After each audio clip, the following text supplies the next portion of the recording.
एक समय गौतम बुद्ध अपने शिष्यों के साथ भ्रमण कर रहे थे। भ्रमण करते समय एक स्थान पर विश्राम के लिए बैठ गए। समय बिताने के लिए भगवान बुद्ध ने अपने शिष्यों को एक कथा सुनाई। किसी नगर में एक व्यक्ति रहता था। उसने परदेश के साथ व्यापार किया, मेहनत फली, कमाई हुई और उसकी गिनती सेठों में होने लगी। महल जैसी हवेली बन गई।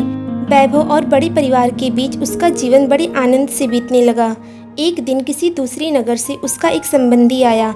बातचीत के दौरान उसने बताया कि उसके यहाँ के सबसे बड़े सेठ का निधन हो गया है। बेचारे की सारी संपत्ति धरी की पड़ी रह गई। बात सहज भाव से कही गई थी, पर उस आदमी के मन को डगमगा गई। हाँ, उस सेठ की तरह एक दिन वह भी तो मर जाएगा। उसी क्षण से उसे बार बार मौत की याद सताने लगी। हाय, मौत आएगी, उसे ले जाएगी और सब कुछ यहीं छूट जाएगा। मारी चिंता की उसकी देह सूखने लगी। देखने वाले कहते कि उसे किस चीज़ की कमी नहीं है। उसके भीतर का दुख ऐसा था कि किसी से कहा भी नहीं जा सकता था। धीरे धीरे वह बिस्तर पर पड़ गया।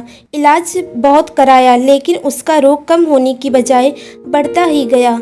एक दिन एक साधु उसके घर आया।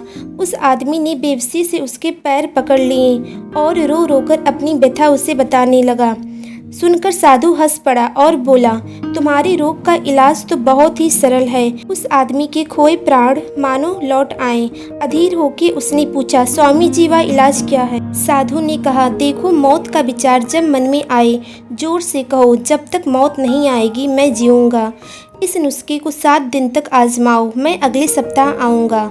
7 दिन के बाद साधु महाराज आए तो देखते हैं क्या कि वह आदमी बीमारी के चंगुल से बाहर आ गया है और आनंद में गीत गा रहा है। साधु को देखकर वह दौड़ा और उसके चरणों में गिरकर बोला, महाराज, आपने मुझे बचा लिया। आपकी दवा ने मुझ पर जादू सा असर किया।